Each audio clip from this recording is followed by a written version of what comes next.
Can we stop demonizing ego, please? Ego is not the enemy.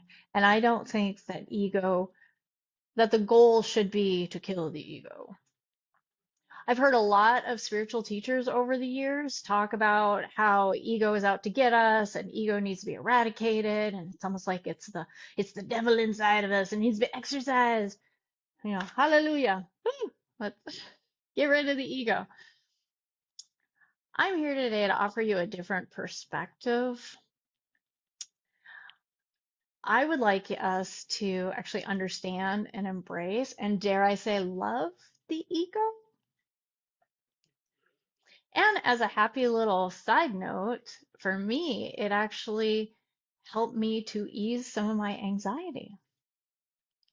I'm Nicole Johnson. I am a spiritual coach, an Akashic Records practitioner, and a fellow anxious human. In this video, I would like to talk about what ego is, how we can work with it, why alchemizing should be the goal, not killing it. And at the end, I'm going to read you what the message I got from the Akashic Records when I asked about this, and we will round it all out with an Akashic Records card just to see an Akashic Records, an Oracle card to see what the cards have to tell us before we end. So let's shine some light on this. Okay, first, what is ego?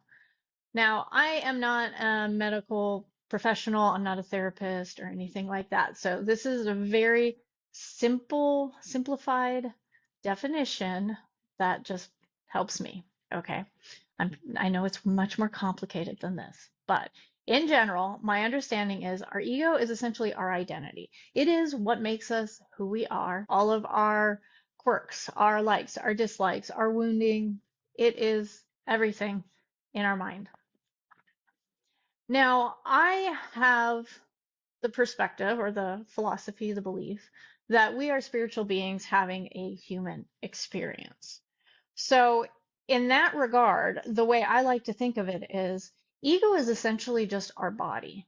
Okay, so let's imagine that this hand is the body, and then this hand is our soul and our energetic body, and it lays on top of it, and they merge, they're two in one.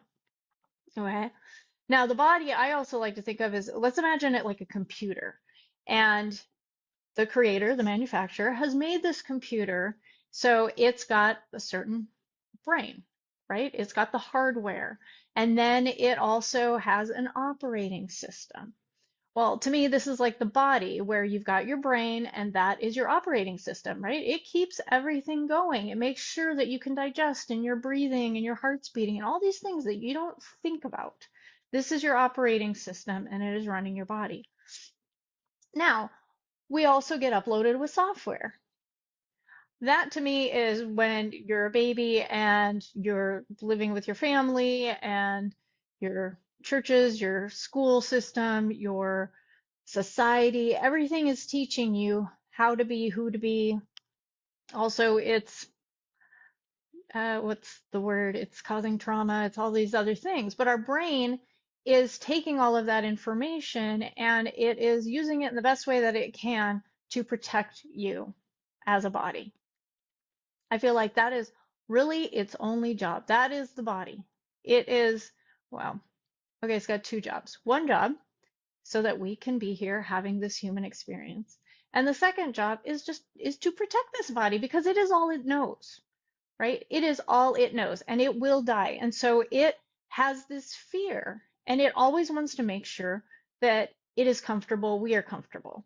So anything that causes it to get uncomfortable is going to cause it to do something, to regain the balance, right? Always trying to regain the balance. And so that can mean somebody says something and you get triggered and you have the thought like, I need to defend myself or I need to attack or whatever. This is ego, or is it just, this is the brain. This is the brain. It's doing its job. It's doing its thing. I don't think that we need to demonize it or doing its job. All right. I think the problem, though, is that when our spiritual side kind of goes in the background and lets the body run the show, and we don't ever stop and question what the body's doing, we don't ever stop and question the thoughts. We just go with it and assume this is the way things are, and my thoughts are who I am, and they can cause suffering. They can. I will admit it. So, this is where I feel like embracing the body, the ego, understanding what it's doing makes so much of a difference. But it's also about seeing the separation, right? If you, as a higher self, can look at the body and what the thoughts are and what it's doing, and then and kind of stop and go like, is that true? Is that correct? Do I still believe that? Do I want to still operate this way?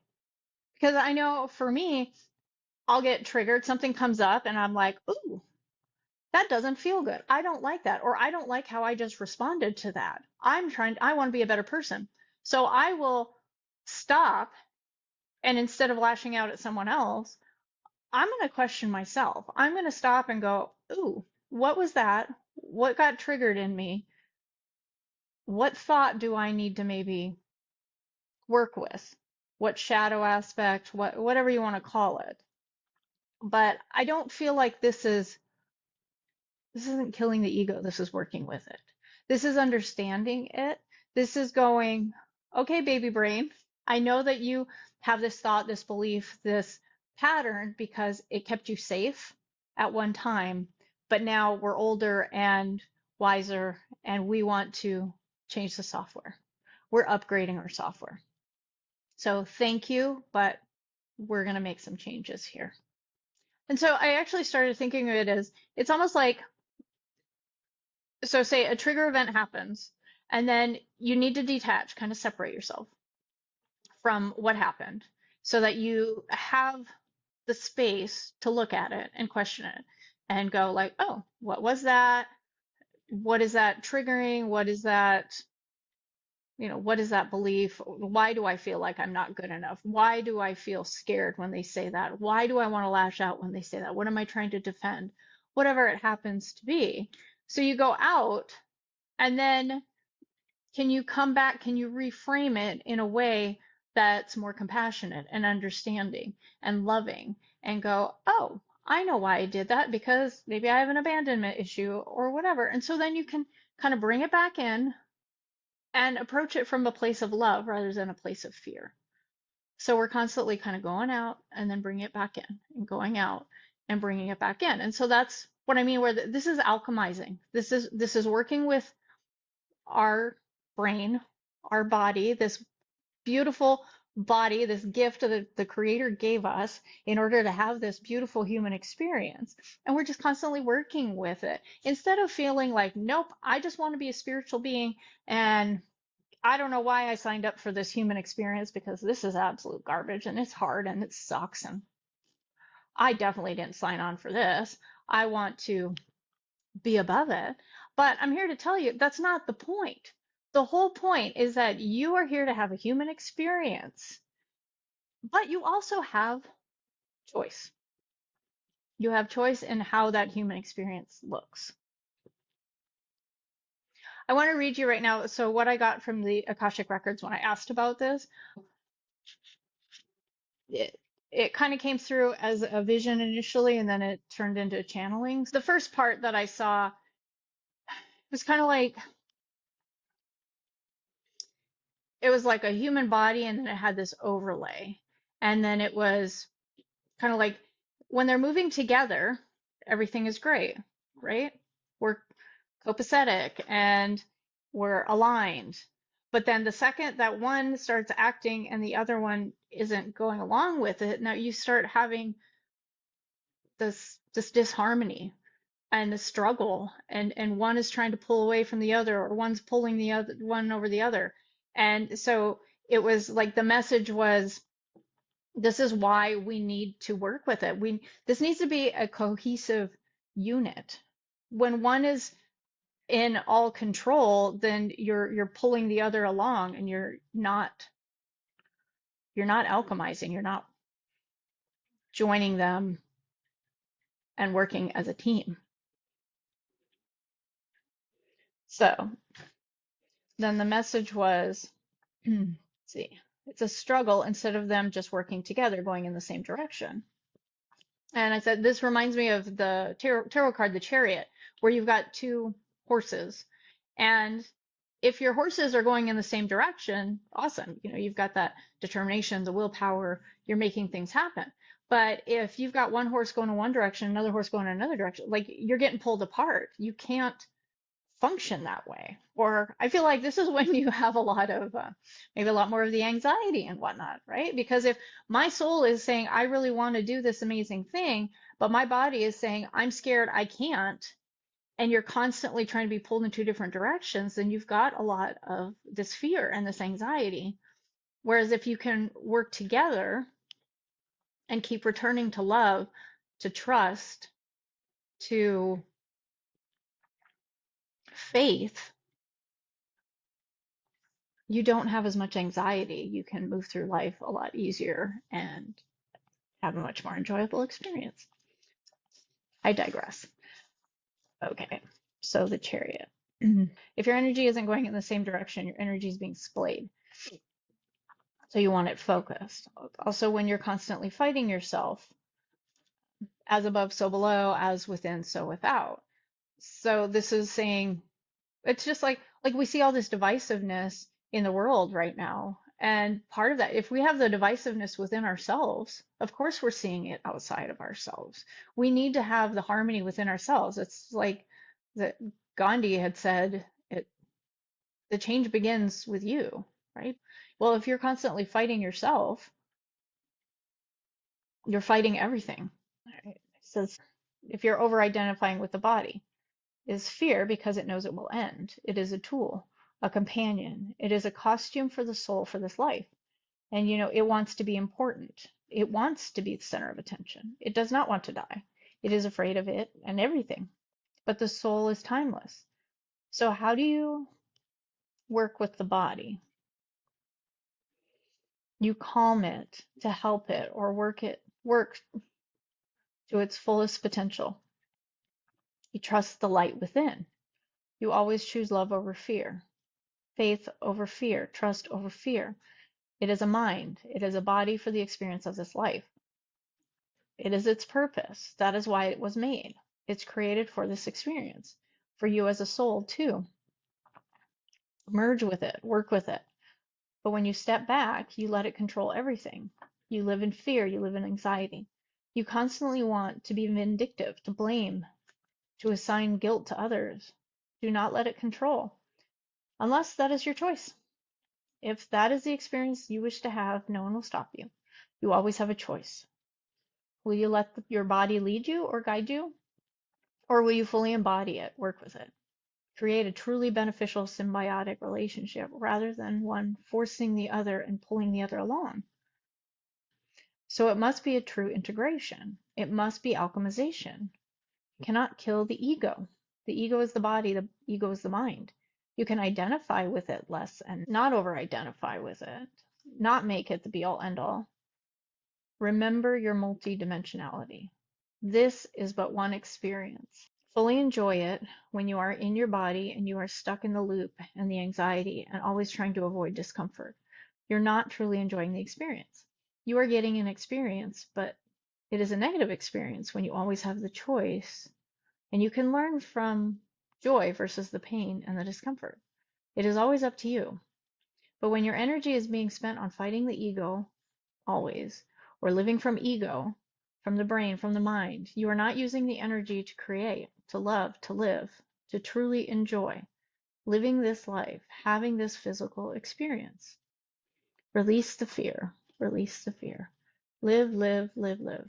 Live your life, laugh, learn, love, enjoy the physical experience. Enjoy all of your physical sensations. Why not? It is always your choice. Always your choice. Love or fear, faith or fear, trust or fear. That's it. I felt like that was a pretty powerful message about ego and whatnot. So, all right, I'm going to wrap this up by pulling an oracle card for us. I have these hummingbird wisdom cards, so let's see what the hummingbirds have to say to leave us with. I got a few cards here. So this one says, powerful warrior. Do not feel small. You are stronger, braver, and more valued than you know. It is time to tap into your true source of power. Love that. Let's go this way.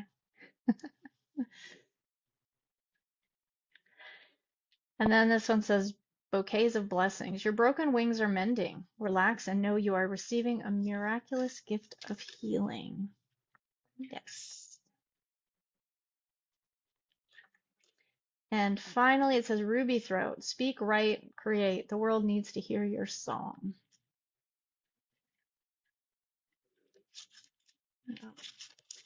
There you go, my friend. We are powerful warriors.